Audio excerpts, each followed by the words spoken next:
Hello friends, welcome to my channel. আজকে আমি খুব সহজ পনির পরোটার একটি রেসিপি নিয়ে এসেছি। পনির পরোটা তৈরি করার জন্য 1 কাপ পরিমাণে ময়দা, পরিমাণ মতো লবণ আর জল দিয়ে খুব ভালোভাবে মেখে নিয়ে 2 ঘন্টা রেখে দিতে হবে। এবার আরেকটি পাত্রে 200 গ্রাম মতো পনিরের কুচানো পেঁয়াজ আর ধনেপাতা নিয়ে নেব।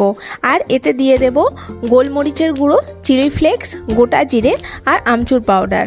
আর আরও দিয়ে দেব একটু জিরে গুঁড়ো, ধনে গুঁড়ো, একটু গরম মশলা গুঁড়ো, কাশ্মীরি গুঁড়ো লঙ্কা আর লবণ। এবার সব কিছু খুব ভালোভাবে মিক্সড করে নেব। এবার পনিরের মিশ্রণটি এক পাশে সরিয়ে রেখে আগে যে ময়দা মেখে রেখেছিলাম সেখান থেকে একটু করে লেচি কেটে নেব। এবার এটি হাত দিয়ে একটু বাটির মতো শেপ দিয়ে নেব, যাতে আমাদের স্টাফিংটা দিতে সুবিধা হয়। এবার এতে আমি যতটা পরিমাণে স্টাফিং ধরে আমি হাত দিয়ে চেপে চেপে ততটা পরিমাণে দিয়ে নিচ্ছি। পনির মিশ্রণ এইভাবে ফিল করলে একটুও বেরিয়ে যাওয়ার ভয় থাকে না, তাই আমি এইভাবেই করি। আপনারাও চেষ্টা করবেন এইভাবে করার, দেখবেন একটুও স্টাফিং এটির থেকে বেরোবে না। এবার আমি একটু আটা নিয়ে খুব ভালো মতো বেলে নেব।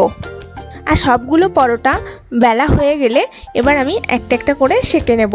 তাওয়াতে প্রথমে পরোটাগুলো দিয়ে এপিট ওপিট খুব ভালোভাবে সেঁকে নিতে হবে, যাতে একদম কাঁচা না থেকে যায়।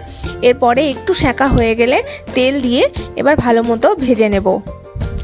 আমি এখানে পরোটাগুলো তেল দিয়ে ভেজে নিচ্ছি, আপনারা চাইলে ঘি দিয়েও ভেজে নিতে পারেন।